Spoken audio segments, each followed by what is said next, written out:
संगीतातील स्वर ही संकल्पना आणि त्यावर आधारित राग ही संकल्पना आपण जवळून पाहिली. आता संगीताचं दुसरं मूलतत्व लय तत्व, त्याचा विचार आपण करणार आहोत. लय म्हटलं की आपल्या मनामध्ये काही घटना जरूर येतात. आपल्या शरीरामध्येच अशा अनेक घटना घडत असतात की ज्या एका लयीत चालल्यात असं आपल्याला वाटतं. हृदयाचे ठोके, श्वासोच्छ्वास यामध्ये लय आहे असं आपण म्हणतो. त्याचप्रमाणे आपल्या आजूबाजूला निसर्गात घडणाऱ्या भरती ओहोटी, ऋतुचक्र, दिवस रात्रीचं चक्र या सगळ्या घटना एका लयीत आहेत असं आपण म्हणतो. आपल्या शालेय अभ्यासक्रमामध्ये अनेक मराठीमधल्या कविता आपण एका लयीत म्हणायला शिकतो. श्रावणमासी हर्षमानसी हिरवळ दाटे चोहीकडे ही कविता म्हणताना एका लयीत म्हणायची आपल्याला नैसर्गिक शिस्त आपोआप येते. या विविध घटनांमध्ये आपण लयीचा अनुभव जरूर करत असतो. पण लय म्हणजे नेमकं काय, या सगळ्या घटनांमध्ये अंतर्भूत असलेलं एक समान सूत्र कोणतं, असा जर विचार केला तर आपल्याला काही मुद्दे स्पष्टपणे जाणवतील. या सर्व घटना जर आपण नीट पाहिल्या तर आपल्या असं लक्षात येईल की त्यात काहीतरी एक घटना घडते, ती पुन्हा पुन्हा घडते, सातत्याने घडते आणि ती पुन्हा पुन्हा घडण्यामध्ये असलेलं वेळेचं अंतर हे दरवेळेला तेवढंच समान असं राहतं आणि त्या घटनेमध्ये अंगभूत असलेली लय आपल्या लक्षात येईपर्यंत तरी ती घटना घडते. अशी जर एखादी घटना असली तर त्या घटनेमध्ये लय आहे असं आपण म्हणतो. आपण जसा निसर्गामधनं स्वर उचलून त्या स्वरावरती प्रक्रिया करून तो स्वर संगीतामध्ये संगीत निर्मितीसाठी वापरला, तशाच प्रकारे निसर्गातनं आलेले हे लयतत्व आपण उचलून त्याचा सुद्धा संगीतासाठी फार सुंदर उपयोग केलेला आहे. हीच लय संगीतात कशी वापरली जाते हे आपण आता नीट समजून घेऊयात. जसं आपण स्वर हा एक सुंदर आवाज मुद्दामहून निर्माण केलेला असा संगीतासाठी वापरला, तसं लय जर हेतुपूर्वक संगीतात वापरायची असली तर त्यावर काय प्रक्रिया करायला लागते हे आपण जरा समजून घेऊया. आपल्या संगीतामध्ये जी लय वापरली जाते ती शारीरिक लयशी जवळीक साधणारी आहे असं आपल्याला दिसेल. नितीनने सांगितल्याप्रमाणे लय निर्मितीकरता एक घटना घडावी लागते. आपल्या संगीताच्या अभ्यासासाठी आपण ही टाळी ही एक घटना समजूया. एक एक एक, जिथे टाळी वाजेल तिथे एक म्हणायचं एक आणि या दोन टाळ्यांमधलं अंतर हे सारखं ठेवायचं. एक एक संगीतामध्ये लयीचा वापर करताना हे जे एक पासूनचं एक पर्यंतचं अंतर आहे त्याचे 2, 3, 4, 5 असे समान भाग करण्याची पद्धत आहे. म्हणजे जी लय निवडली त्या लयीचे समान सारखे भाग करत राहणे आणि त्यामधून सौंदर्य निर्मिती करणे, अशा तऱ्हेने लयीचा वापर आपल्या संगीतात केला जातो. एक कसा? 2 1 2 1 2 1 2 1 2 3 1 2 3 1 2 3 1 2 3 1 2 3 1 2 3 1 2 3 4 1 2 3 4 1 2 3 4 1 2 3 4 1 2 3 4 1 2 3 4 1 1 1 1. ही जी लयीची आपण क्रिया केली याच्यामधनं काही गोष्टी अगदी सहजपणे लक्षात येतील.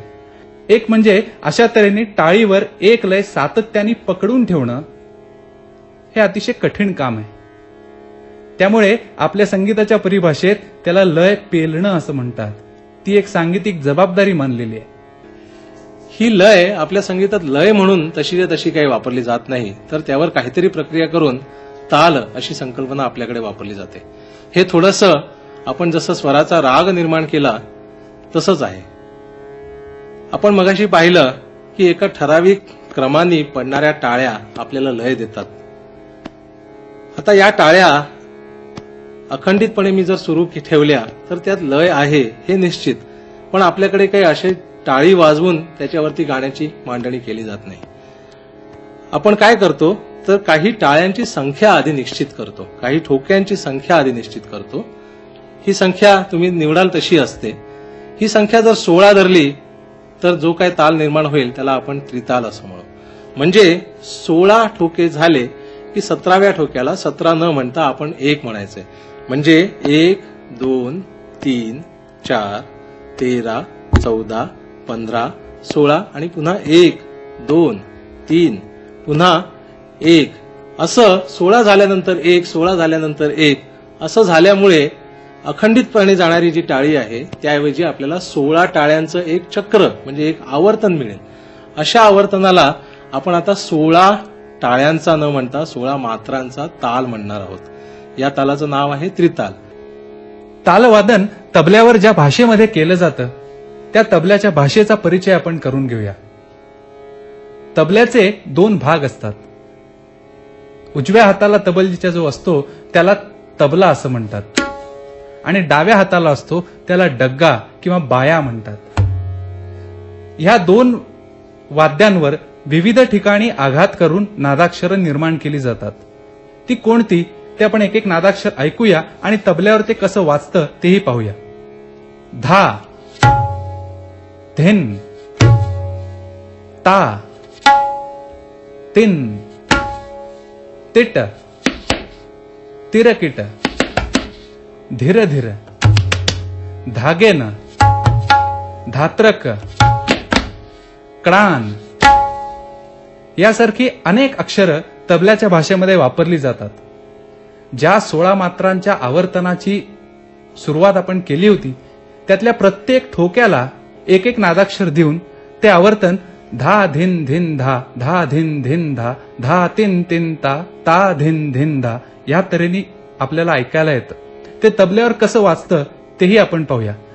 धा धिन धिन धा, धा धिन धिन धा, धा तिन तिन ता, ता धिन धिन धा आणि धा, धिन 3 4 5 6 7 8 9 10 11 12 13 14 15 16 आणि 1 या त्रितालाच्या आवर्तनामध्ये 10 पासून धिन पर्यंतचं जे संपूर्ण अंतर आहे त्याला 1 मात्रा असं म्हणतात.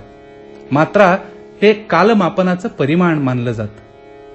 त्याचप्रमाणे आवर्तनाचा जो आरंभ बिंदू आहे त्याला सम असं म्हणतात. सम हा आपल्या संगीतामधला अतिशय महत्वाचा मुद्दा मानला जातो. राग मांडणी करताना स्वररचना करत समेवर येणं ही सांगीतिक जबाबदारी कलावंताची असते. त्याचप्रमाणे त्रितालाच्या आवर्तनामध्ये 9व्या मात्रेपासून धा तिन तिन ता, ता धिन धिन धा आणि धा अशा तऱ्हेने धा तिन तिन ता ही वेगळी अक्षरं वाचतात ज्यांना खालीची जागा असं म्हणतात. तिथून परत ता धिन धिन धा इथे भरी सुरू होते. ज्या ठिकाणी अक्षरांचा जोर काढून घेतलाय त्याला खालीची जागा असं म्हणतात. ताल जेवढ्या मात्रांचा असेल त्याच्या मध्यावर साधारणपणे खालीची जागा असते. खाली ही तालाला त्याचं व्यक्तिमत्व देण्याकरता अतिशय महत्वाची गोष्ट मानलेली आहे. सम खाली भरी ह्याच्या पुढचा तालाचा भाग आहे त्याला प्रत्यक्ष गायन वादनाच्या वेळेला तबल्यावर जे वाजवलं जातं त्याला ठेका असं म्हणतात. ठेका म्हणजे तालाची सौंदर्यपूर्ण केलेली मांडणी.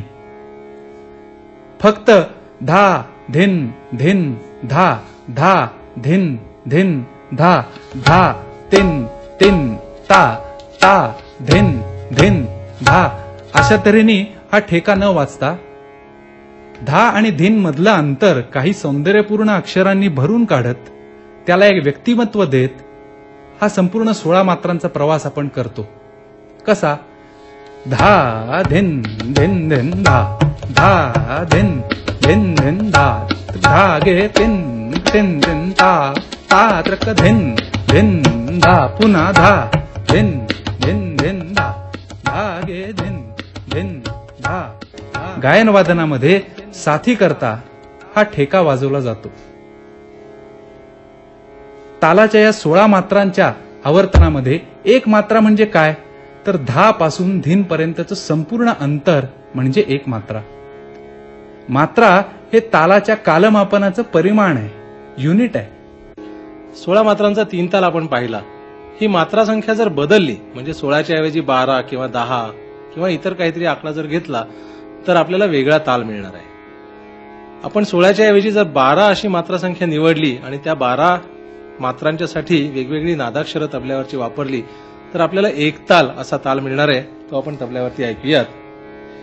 धिन धिन 2 3 3 तीर कीट 5 6 7 3 9 तीर कीट धिन 11 12 आणि धिन 1 धिन 2 10 तीर कीट 5 6 7 8 10 तीर कीट धिन 11 12 आणि 1 हा झाला 12 मात्रांचा एक ताल. याच 12 ऐवजी जर आपण 10 मात्रा संख्या केली तर आपल्याला ह्याच्यापेक्षा लहान असं आवर्तन मिळेल. ते आवर्तन होईल झपतालाचं. धिन ना धिन धिन ना तिन ना धिन धिन ना आणि धिन.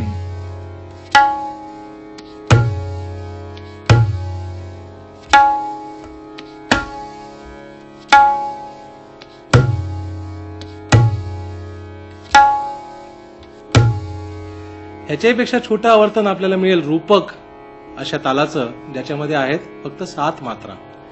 तिन तिन ना धिन ना धिन ना आणि तिन.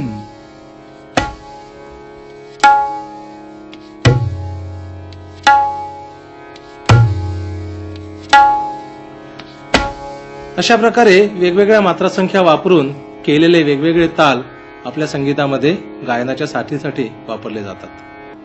आतापर्यंतच्या कार्यक्रमात आपण राग संकल्पना आणि लयताल संकल्पना या दोन्ही संकल्पना जवळून पाहिल्यात.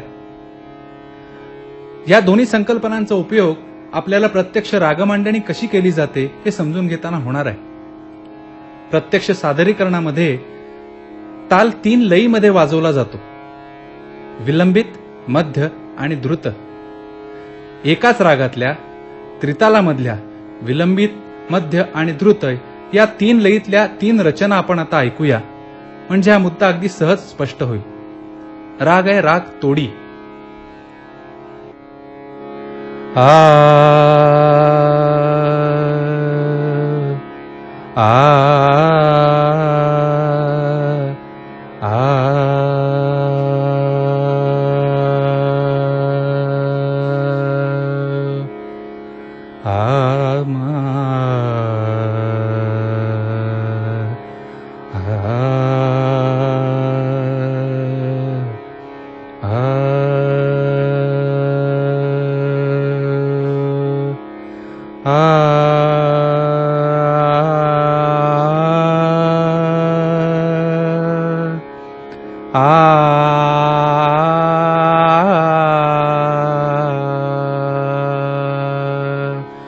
आओ बाओ मोरे राधिन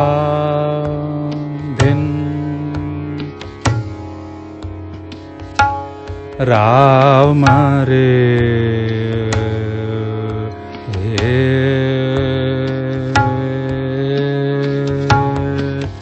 बैरा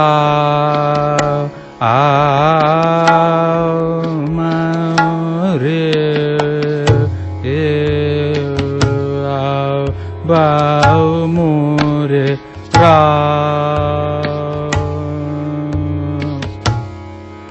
राम रे बैरा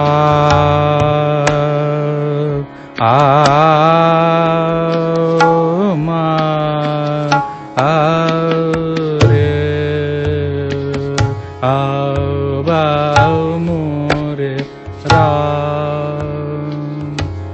ही झाली विलंबित. आता मध्यलय. गरवाव मैं सन ला धिन धिन दा धा धिन. गरवाव मैं सन ला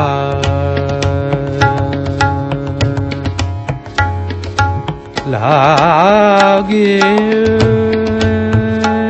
मित विहरवा आनंद भैलवा मोरे मंदिरवा गरवाव मैं सन ला.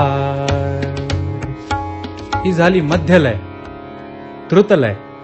चलो सखी सोतन के घर जय. चलो सखी सोतन के घर जय. चलो सखी सोतन के घर जय. मान घटे तू का घट जय. पी के दर्शन पये सोतन के घर जय. चलो सखी सोतन के घर जय. ये जोबन अंजलि को पानी समय गए पछताए. मन रंग प्रभु सो आन मिलावे.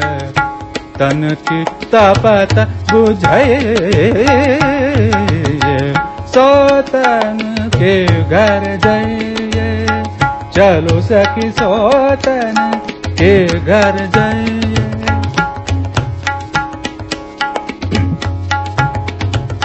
चलो सखी सोतन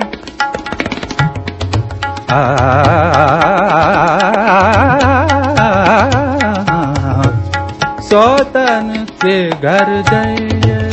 चलो सखी सोतन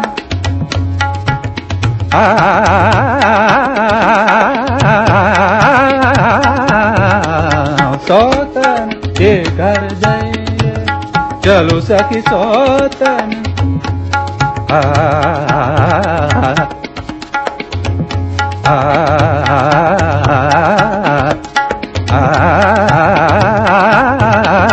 सोतन के घर जय. चलो सखी सोतन. चलो सखी सोतन.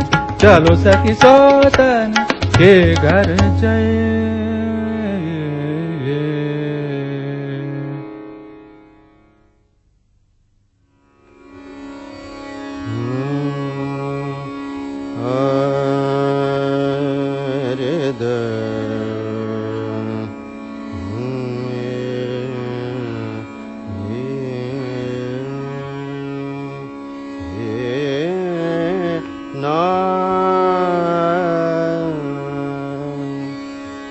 दीम तनन तनत दानी दीम तनन तनत दानी दनी दनी दानी तदानी दनी दनी दानी तदानी तदानी दीम तदानी दीम तदानी दीम तनन तनत दानी दीम तनन तनत दानी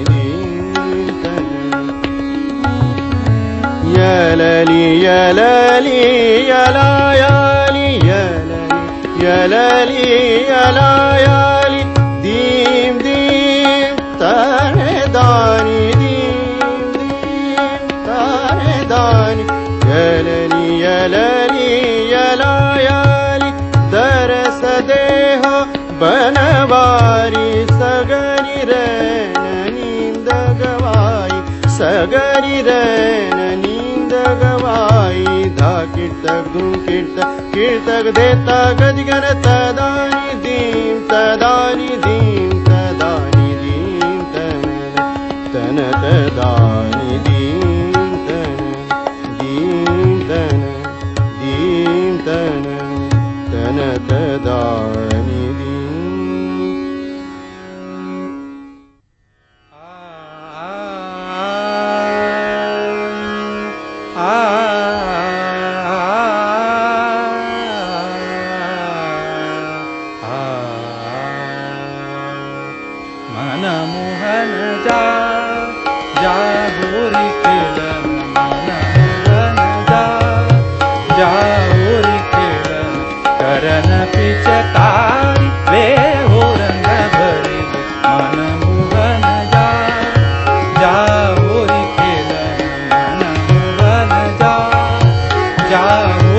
रंग भरी मूरत मोहन कियत रंग भरी मूरत मोहन कियत प्यार लागी मोरे नैनन को रसे अनमोहन जा मोरी किलन अनमोहन जा मनमोहन जा मनमोहन जा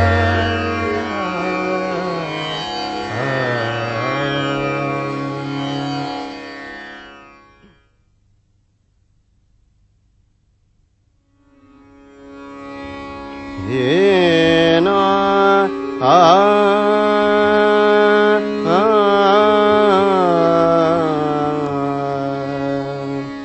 तुम बिन मानत नाही जियरा मोरा तुम बिन मानत नाही जियरा मोरा कौन देश गबन किनो कित हो जाए बसेरी मानत नाही जियरा मोरा तुम बिन मानत नाही जियरा मोरा